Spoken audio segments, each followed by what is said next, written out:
सुरेश अपने पिता सेठ जगमोहन लाल का इकलौता बेटा था। जगमोहन लाल के पास बेशुमार दौलत थी।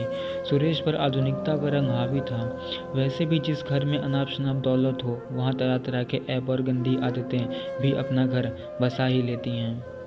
सुरेश अपने पिता के कारोबार में पार्टनर भी था, इसलिए वह अपने पिता के साथ व्यापार में पूरा हाथ बटाता था और काम के बाद पूरी अय्याशी करता था। सुरेश बिल्कुल वैसा ही था जैसे अक्सर अमीर घरों के युवक होते हैं। आम तौर पर होता यह है कि अधिक पैसों वाले परिवारों के बच्चे बिगड़ जाते हैं। पैसे की कोई कमी उनके पास नहीं होती, इसलिए नशे आदि के ऐप सहज रूप से अपना लेते हैं। आजकल सुरेश एक फैक्ट्री लगाने पर विचार कर रहा था। फैक्ट्री लगाने के लिए ज़मीन की आवश्यकता थी। यह ज़मीन तलाश कर रहा था। ज़मीन की तलाश में वह आसपास के गांवों में चक्कर लगा रहा था। पैसे की सेठ जगमोहन लाल के पास कोई कमी ही नहीं थी। वे मुँह मांगी कीमत देने को तैयार थे, लेकिन कोई ज़मीन बेचने को तैयार नहीं था। एक ज़माना था जब ज़मीन की कोई कीमत नहीं थी। लोग ज़मीन बेचना चाहते थे, लेकिन खरीदार नहीं थे। समय बदल गया है और ज़मीन की कीमतें बढ़ गई हैं। लोग ज़मीन का महत्व समझने लगे हैं और इसीलिए ज़मीन भी मिलना बंद हो गई है। सुरेश फैक्ट्री की ज़मीन के चक्कर में आसपास के गांव में गया। पास के गांव में उसकी ज़मीन की बात चल रही थी। वह कई किसानों की थोड़ी थोड़ी ज़मीन ले रहा था। किसान काफ़ी कोशिशों के बाद ज़मीन बेचने को तैयार हुए। वह भी तब तैयार हुए थे जब उनके परिवार के दो दो आदमियों को नौकरी देने का वादा किया गया था। आज सुरेश उन लोगों को कुछ एडवांस देने जा रहा था। उसने नोटों का एक ब्रीफकेस पीछे वाली सीट पर रख दिया था। उसकी गाड़ी तेज गति से दौड़ी जा रही थी। मेन रोड से हटकर वह गांव के रास्ते पर चल दिया। उस रास्ते पर कार की गति धीमी हो गई थी। अचानक उसके पैर ब्रेक पर दबाव डालते चले गए। गाड़ी एक झटके साथ रुक गई। सामने एक लड़की चली आ रही थी। गाड़ी की चर्र की आवाज़ को सुनकर उस युवती ने पलट कर देखा। गाड़ी में एक नवयुवक बैठा था। वह मुस्कुरा रहा। युवती ने एक पल उस युवक को देखा। उसे मुस्कुराते देखकर उसने गर्दन झुका ली। सुरेश ने अपनी गाड़ी को लाकर बिल्कुल उसके बराबर में खड़ा कर दिया और कहा, तुम्हारा नाम क्या है? संगीता। बड़ा प्यारा नाम है। संगीता प्रत्युत्तर में खामोश रही। सुरेश ने उसे संबोधित करते हुए कहा, मुझे सुरेश कहते हैं, सेठ जगमोहन लाल का बेटा हूँ। हम आपके गांव में एक फैक्ट्री लगाना चाहते हैं। संगीता को इन सब बातों से क्या लेना देना था। वह उस समय तक खड़ी रही जब तक सुरेश उसे बोलता रहा और फिर आगे चल पड़ी। सुरेश ने पुनः गाड़ी उसके बराबर में लाकर रोकते हुए कहा, संगीता जी आओ बैठो, मैं भी गांव ही जा रहा हूँ, तुम्हें गांव छोड़ दूँ? जी नहीं, संगीता ने कहा, मैं आपकी गाड़ी में नहीं बैठूंगी, मैं पैदल चली ही जाऊंगी। मर्जी। फिर सुरेश ने कुछ नहीं कहा। इस बात को वह भी जानता था कि यह मामला शहर का नहीं गांव का है। यहाँ किसी भी तरह की गई गलती खतरनाक साबित हो सकती है। वह अपनी गाड़ी को आगे बढ़ा ले गया। संगीता उसी तरह पैदल चलती रही और अपने घर चली आई। शाम को सुरेश संगीता के घर भी आया। अपने पिता की आवाज़ देकर कहने पर संगीता सुरेश के लिए चाय लेकर आई। संगीता के सामने आने पर सुरेश उसे कई पलों तक अपलक निहारता रहा। संगीता उसको इस तरह से अपनी ओर देखते पाकर शर्मा गई। सुरेश ने संगीता के पिता धर्मराज को एडवांस दिया, दस्तखत किए और अपनी कार में बैठकर चल दिया। संगीता सुरेश को भाग गई थी। वह सोच रहा था जैसे भी हो संगीता हाथ आनी चाहिए। गदराया बदन, अंग अंग सांचे में ढला हुआ, बार बार संगीता का चेहरा सुरेश को विंड स्क्रीन पर चमकता नजर आ रहा था। उसने अपनी गर्दन को जोर से झटक दिया, जैसे उसने संगीता के ख्यालों को दिमाग से निकाल दिया हो। वह वापस लौट आया। सुरेश अपने मनोमस्तिष्क से संगीता को निकाल नहीं पा रहा था। वह बार बार उसके ख्यालों में आ जाती थी। सुरेश ने एक बार फिर गांव जाने का निश्चय किया। उसने सोचा शायद संगीता उसके जाल में फंस जाए। वह अपनी गाड़ी लेकर आज एकदम रात को आया। वह ऐसे टाइम पर आया था कि संगीता के पिता उसे रात्रि में वहीं रोकने का प्रयास करें और वह रुक जाए। सुरेश धर्मराज के यहाँ पहुँचा तो धर्मराज ने उसे बहुत ही आदर से बैठाया। कुछ देर के बाद संगीता उसके लिए चाय व नमकीन लेकर आई। सुरेश ने एक बार उसे प्यार भरी नज़रों से देखकर गर्दन झुका ली थी। वह ज़मीन के बारे में धर्मराज से काफ़ी देर तक बातें करता रहा। इसी बीच खाना तैयार हो गया। धर्मराज के कहने पर सुरेश ने भोजन कर लिया। भोजनोपरांत सुरेश ने कहा, अच्छा धर्मराज जी, अब मैं चलता हूँ। सुरेश जी, अब जाने का समय तो नहीं है। धर्मराज ने कहा, यह शहर नहीं है, गाँव है। कोई आपकी कार भी ले लेगा और आपको बांध कर डाल देगा। सुरेश तो स्वयं ही वहाँ रुके प्रोग्राम ऐसा बनाकर आया था ताकि वे रुकने को कहें और वह रुक जाए। ऐसी बात है तो ठीक है धर्मराज जी, सुरेश ने कहा, मैं सुबह चला जाऊँगा। धर्मराज ने सुरेश के लिए एक कमरे में बिस्तर लगवा दिया और वह लेट गया। करीब 1 घंटे बाद संगीता दूध का ग्लास लेकर आई और उसने धीमी आवाज़ में कहा, लीजिए दूध पी लीजिए। संगीता, क्या तुम जानती हो? सुरेश ने कहा, मैं यहाँ किस लिए आया हूँ? जी नहीं, मैं सिर्फ यहाँ तुम्हारे लिए आया हूँ। क्यों, क्या तुम इतना भी नहीं समझती? सुरेश ने कहा, कोई युवक किसी युवती के पास कब और किस लिए आता है? संगीता, मैंने जब तुम्हें पहली बार देखा था मुझे तभी तुमसे प्यार हो गया था, उसी वजह से मैं यहाँ दोबारा आया हूँ। सुरेश जी, ये शहर नहीं गांव है, यहाँ इस तरह की बातें करना भी पाप समझा जाता है। आज तो आपने कह दिया, फिर कभी मत कहना। क्या किसी से प्यार करना बुरा है? नहीं। कहने के साथ ही संगीता वहाँ से उठकर चली गई। सुरेश की समझ में नहीं आ रहा कि वह क्या करे।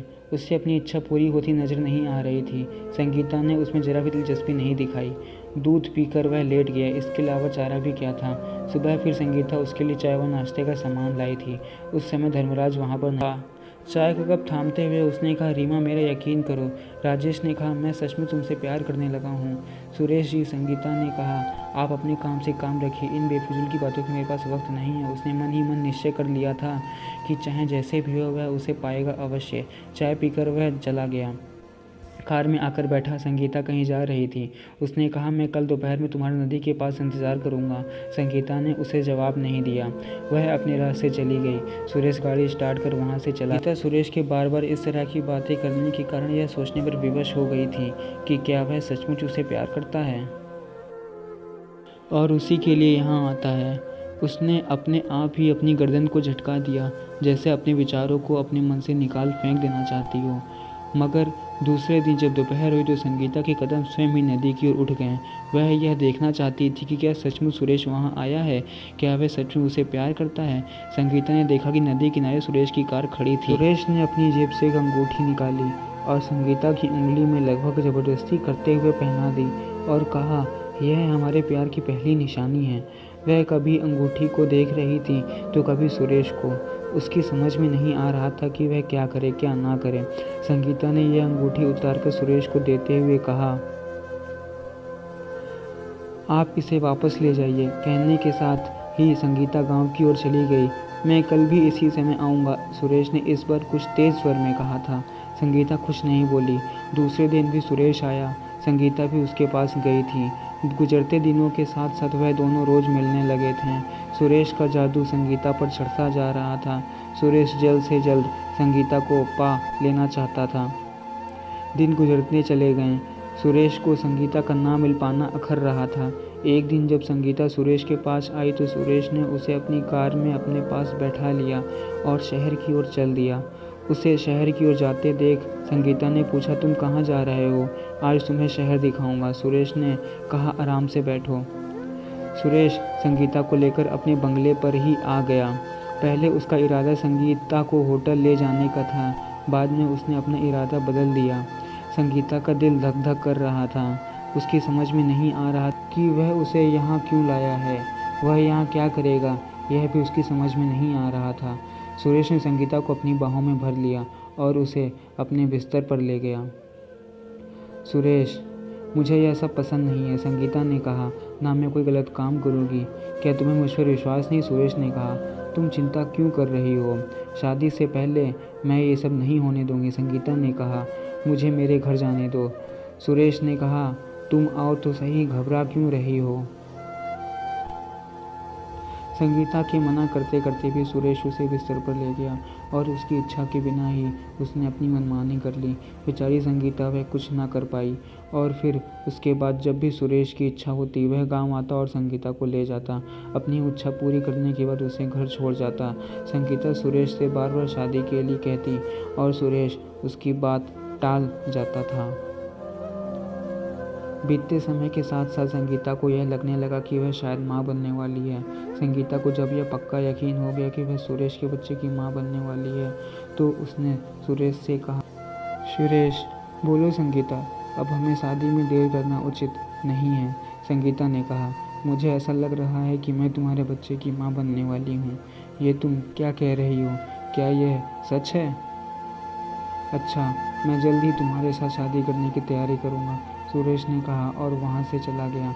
उसके बाद वह वहाँ कभी नहीं आया। संगीता अब अधिक दिन तक इस बात को नहीं छुपा सकती थी। उसे अपने पिता धर्मराज को यह सारी बात बतानी पड़ी।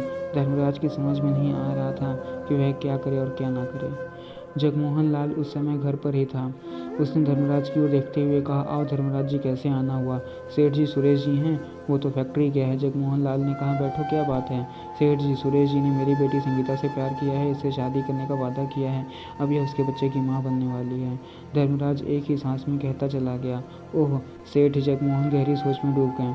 फिर बोले, धर्मराज जी, तुम उससे बात कर लो। यदि वह संगीता बेटी से विवाह करना चाहता है तो मुझे कोई भी ऐतराज नहीं है। मेरा इकलौता बेटा है, मैं तो उसकी खुशी चाहता हूँ। धर्मराज अपनी बेटी को लेकर वहीं रुक गया। उसे सुरेश की प्रतीक्षा तो करनी ही थी। सुरेश रात को लगभग 10 बजे आया। उसके आने पर जगमोहन लाल ने सुरेश से कहा, सुरेश, यस डैडी। देखो, जगमोहन लाल ने कहा, धर्मराज और उनकी बेटी आए हैं। वे तुम्हारा बहुत देर से ही इंतज़ार कर रहे हैं।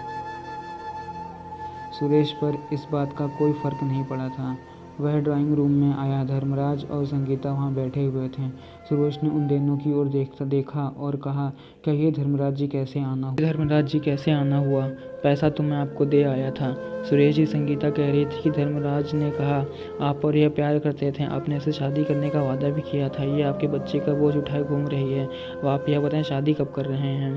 देखो धर्मराज जी, मैं सब यह ना तो बर्दाश्त करूँगा और ना ही मैं इस तरह से शादी करूँगा। आप जहाँ चाहें इसकी शादी करा दें। हाँ, यदि पैसों की बात है तो मैं दे दूँगा। धर्मराज और संगीता, उन दोनों के पास अब सिवाय रोने के चारा ही क्या था। सुरेश तो अपनी बात से सीधे सीधे ही मुकर चुका था। चलो बेटी, धर्मराज ने कहा, इससे और कुछ कहने का कोई लाभ नहीं है। यह किसी सेठ की कोठी नहीं है, रावण की लंका है। सुरेश को ये धर्मराज के यह शब्द नागवार लगे, लेकिन वह खामोश रहा। वे उठकर चल दिए। वे उसकी कोठी से बाहर निकल आए और एक ओर चल दिए। रात्रि के 11:30 बज रहे थे। उसकी समझ में यह नहीं आ रहा था कि वह इसमें अपनी बेटी को कहाँ लेकर जाए। वह इस बात को जानता था कि जगमोहन लाल से भी कुछ कहने का कोई लाभ नहीं है, क्योंकि उसने तो पहले ही कह दिया था कि अगर सुरेश शादी करना चाहे तो मुझे कोई ऐतराज़ नहीं है। और जब सुरेश ने ही मना कर दिया तो फिर हाँ कैसे करेगा। जैसे ही वह कोठी से बाहर आया, उसे उनका एक ड्राइवर मिला। वह उनके पास आकर बोला, धर्मराज जी। धर्मराज ने उसकी ओर प्रश्नात्मक दृष्टि से देखा। उसने 1-2 बार उसे देखा था। उसे मालूम था कि वह जगमोहन लाल का ड्राइवर था। मेरा नाम विनय है, मैं ड्राइवर हूँ। हमसे क्या काम है? मैंने आप लोगों की और सुरेश की सब बातें सुन ली है। विनय ने कहा, मैं जानता हूँ कि आप और आपकी बेटी जो कुछ कह रहे हैं वह एकदम सत्य है। ये सेठ का बिगड़ैल बेटा है जो इसी तरह से लोगों की लड़कियों की इज्जत खराब करता है और फिर बाद में लोगों की इज्जत को पैसे से तौलता है। उसके बाद किसी के पास करने को कुछ नहीं रह जाता है। इस समय आप लोग परेशान भी हैं और रात्रि का समय भी है। यदि आप लोग हर्ज ना समझे तो मेरे घर चलिए, सुबह चले जाइएगा। धर्मराज ने एक पल के लिए कुछ सोचा और फिर सुकृति में सिर हिलाते हुए कहा, ठीक है, चलिए। विनय उनको अपने साथ लेकर चल दिया। संगीता बराबर आंसू बहाए जा रही थी। उसके पास सिवाय आंसू बहाने के और चारा भी क्या था। धर्मराज की स्थिति बड़ी खराब थी। उसकी समझ में नहीं आ रहा था कि वह अपनी बेटी का क्या करे। उसके कारण वह कहीं का नहीं रह गया था। उसे डूब मरने के लिए कोई जगह नजर नहीं आ रही थी।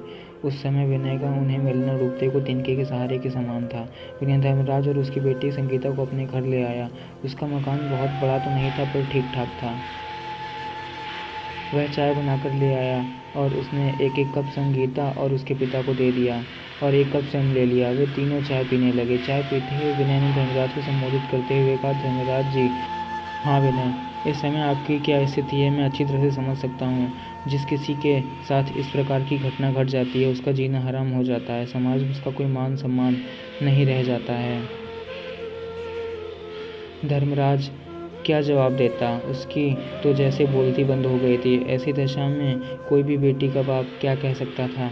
विनय ने फिर कहा, यदि आप उचित समझें तो इस समय जबकि आप परेशानी में हैं मैं आपकी मदद कर सकता हूँ, आपको ज़िल्लत और रिसवाई से बचा सकता हूँ। वो कैसे? विनय ने कहा, मैं आपकी बेटी संगीता से शादी करने को तैयार हूँ। धर्मराज ने आश्चर्य से विनय की ओर देखा। विनय की उम्र बहुत अधिक नहीं थी। उसकी उम्र 25-26 वर्ष रही होगी। देखने में सुंदर भी था। उसकी पत्नी मर गई थी। वह विधुर का जीवन व्यतीत कर रहा था। इस समय उसे विनय की बात मान लेने में लाभ लगा। फिर भी उसने संगीता की ओर देखा और पूछा, देखो बेटी, तुम्हारा क्या ख्याल है? मैं तो कुछ भी कहने के काबिल नहीं हूँ। संगीता ने रो देने के अंदाज में अपने पिताजी से यह बात कही। तभी विनय ने कहा, सोच लीजिए धर्मराज जी, ये कोई ज़बरदस्ती तो नहीं है जो आप इसकी शादी मेरे साथ ही करें। हाँ, यदि आप लोग तैयार हों तो मुझे कोई ऐतराज़ नहीं है। ठीक है, धर्मराज ने कहा, मुझे कोई ऐतराज़ नहीं है। मैं जल्द ही तुम दोनों की विवाह करवा दूंगा। इस समय ज़िल्लत और बेइज्जती से बचने के लिए इससे अच्छा कोई और उपाय नहीं है। सुबह धर्मराज और संगीता अपने गाँव वापस चले गए। उस ड्राइवर की शादी करवा दी गई। संगीता शादी के बाद विनय के घर आ गई। सुरेश को भी इस बात का पता चल गया था कि संगीता का विवाह उसके ड्राइवर विनय के साथ हो गया है। एक दिन वह ड्राइवर के जाने के बाद वहां आया। सुरेश ने वहां आते ही संगीता को अपनी बाहों में भर लिया और उसे चूमने लगा। संगीता ने बड़ी सख्ती से अपने को उससे अलग किया और कहा, सुरेश, आज के बाद यहाँ कभी मत आना। यदि आज के बाद तुम यहाँ आए तो याद रखना, मैं तुम्हें जिंदा नहीं छोड़ूंगी। अभी तुमने औरत का प्यार ही देखा है, इंतकाम नहीं। सुरेश उसे कोरी धमकी ही समझ रहा था। वह फिर संगीता की ओर बढ़ा। वहीं पर एक छुरी पड़ी हुई थी। संगीता ने वह छुरी उठा ली और सीधी कर ली। अब सुरेश को यह लग रहा था कि वास्तव में संगीता जो कुछ कह रही है उसे वह कर ही डालेगी। वह चुपचाप वहां से निकल कर चला गया। दैवयोग से विनय बाहर खड़ा यह सब सुन रहा था। संगीता का यह रूप देखकर उसने सोच लिया कि उसने कोई गलत काम नहीं किया है। वह भी चुपचाप वहां से चला गया। इस कहानी का उद्देश्य सुरेश जैसे लोगों से सतर्क रहना है ताकि किसी और संगीता की ज़िंदगी ख़राब ना हो सके। क्या सुरेश जैसे लोगों को सबक सिखाना चाहिए? अपना जवाब कमेंट्स में ज़रूर लिखें और चैनल को लाइक करें और सब्सक्राइब करें और बेल आइकन को दबाएं ताकि अगली वीडियो आप तक सबसे पहले पहुंचे। तब तक के लिए अपने दोस्त नरेटर नील को आज्ञा दें। धन्यवाद।